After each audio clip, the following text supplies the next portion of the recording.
ریوبریا خسر آباکور و رجلاتی سوریه ایرو در حق روشا لسوریه بگشتی تایبت علویان داخیانیک دا داخیانیه دا ریوبریا خسر بانگ دکه کونیزیکاتیه که برپرسیار جبو پاراستنا آشتیا نافخویی و مافین گشتی وره کرن. ریوبریا خسر تقص کر که دوی نیزیکاتیه که برپرسیار جبو روشاهی پاراستنا آشتیا نافخویی و مافین گشتی وره نشاندان. هر وکی پشتراس کرد که بی جداهیه که اتنیکی اولی یانجی سیاسی او پشگیریه ده مافی همو سوریان.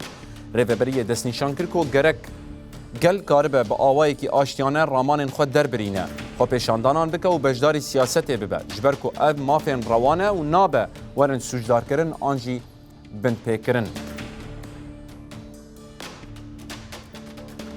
ریوبریه گوت که بجداربونا ده کارو بارن گشتی ده مافکی نتوی بنگهینه و چاره سرکرنا واندا خوازان دویل سر بنگاه الهباتنا سیاسی برپرسیار به.